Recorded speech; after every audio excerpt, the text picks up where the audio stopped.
Olá, seja muito bem-vindo ao canal Atualidade em Foco. Aqui é o lugar para você adquirir e aprimorar seus conhecimentos. Daremos início agora à primeira parte do resumo do capítulo 4 do livro Apologia da História ou Ofício de Historiador, do Mark Bloch. Antes de continuar, peço para você que curta esse vídeo, compartilhe a informação e se inscreva aqui no canal.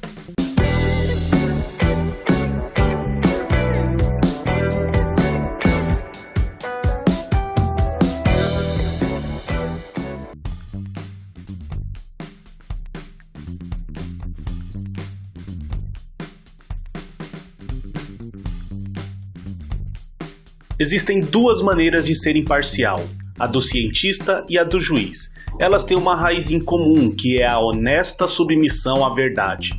O cientista registra, ou melhor, provoca o experimento que talvez inverterá suas mais caras teorias. Qualquer que seja o voto secreto de seu coração, o bom juiz interroga as testemunhas, sem outra preocupação senão conhecer os fatos, tais como se deram. Trata-se dos dois lados de uma obrigação de consciência que não se discute. A história tradicional, descritiva, rejeitava qualquer forma de interpretação dos fatos, não impondo-os à análise. Essa máxima era dada em nome de uma imparcialidade sagrada e utópica. Diferente de um juiz que, além de buscar a verdade, precisa dar um veredito, ao historiador não cabe condenar ou absolver os autores da história. Não é sua tarefa fazer qualquer juízo de valor sobre os fatos que ele estuda. É por isso que o pesquisador não tem o poder de acusar e nem de absolver, e de forma alguma deve ver o passado sob a ótica do presente. Ao historiador, cabe considerar os contextos e momentos em que as figuras históricas viveram, de forma que não escrevam nem pró nem contra alguém, não exaltando e nem diminuindo. Para isso é fundamental que não se deixem levar por escolhas ou paixões pessoais. Bloch indica na citação a seguir a tarefa do historiador em sua análise. Abre aspas, uma palavra para resumir, domina e ilumina nossos estudos. Compreender.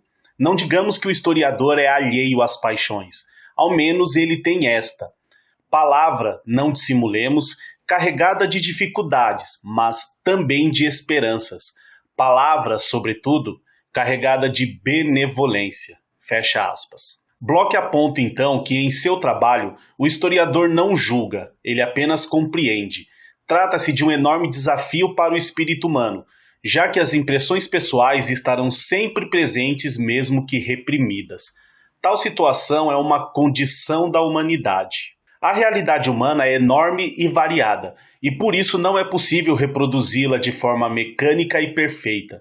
Não é possível atestar os fatos e a realidade sem filtros, que são as crenças e práticas, além das tendências particulares. Ao ser analisada por meio dos testemunhos e documentos, a realidade humana fica submetida ao rigor científico. Mas cabe ressaltar que esses mesmos documentos são fruto de uma escolha, uma seleção prévia do pesquisador. Tudo isso demanda maior compreensão dos fatos humanos, que só é possível através das diversas especialidades que ajudam a classificar os vestígios. Bloch reforça ainda a importância da abstração no trato com as fontes. Abre aspas. Mas, exclamarão alguns, as linhas que você estabelece entre os diversos modos da atividade humana estão apenas em seu espírito, não na realidade onde tudo se confunde. Você usa, portanto, de abstração. De acordo. Por que temer as palavras? Nenhuma consciência seria capaz de prescindir da abstração, tampouco, aliás, da imaginação. Fecha aspas. A imaginação e a abstração, abominadas pela ciência tradicional e banidas por um positivismo mal compreendido, podem ser realizadas como ponto de partida para a revisão e flexibilização da análise, de forma a extrapolar os empoeirados manuais, indo além das formalidades do método e evitando o esgotamento da análise. Bloch lembra que foi essa mesma abstração quem permitiu a decomposição das ciências e das áreas do conhecimento para melhor observação dos fenômenos, devendo elas fazer parte de um todo e não finalizarem-se em si mesmas. Isso fica claro nas palavras do autor. Abre aspas. Aqui, portanto, nada mais nada menos que uma perspectiva que outras perspectivas deverão completar. Este é, com efeito, em qualquer ordem de investigação, o papel de uma análise. A ciência decompõe o real apenas a fim de melhor observá-lo, graças a um jogo de fogos cruzados, cujos raios constantemente se combinam e interpenetram. O perigo começa quando cada projetor pretende ver tudo sozinho, quando cada canto do saber é tomado por uma pátria. Fecha aspas. A realidade, então, é transformada em um mosaico, onde cada fragmento é analisado por um campo da ciência.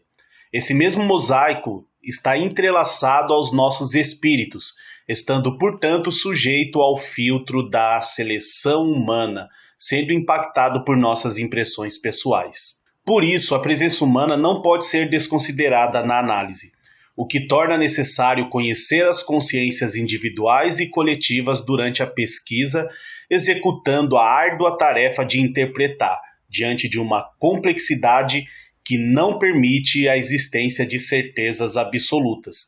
Sobre isso, Bloch afirmou que, abre aspas, sem dúvida, essas relações em escala coletiva não são simples. Não se ousaria mais escrever hoje em dia, pura e simplesmente, que a literatura é a expressão da sociedade.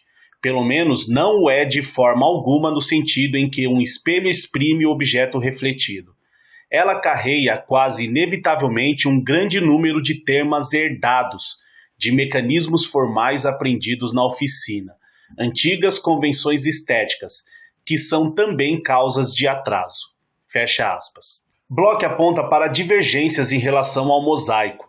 Michelet defende a visão de diversidade, enquanto a mesma é criticada por Fouté e Descolange.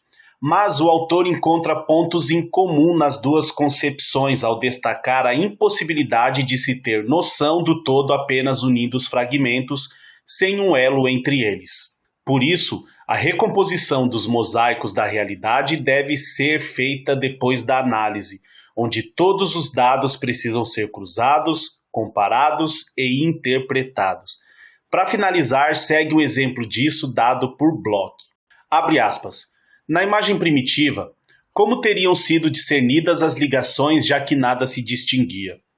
Sua rede delicada só podia aparecer uma vez nos fatos classificados inicialmente por linhagens específicas.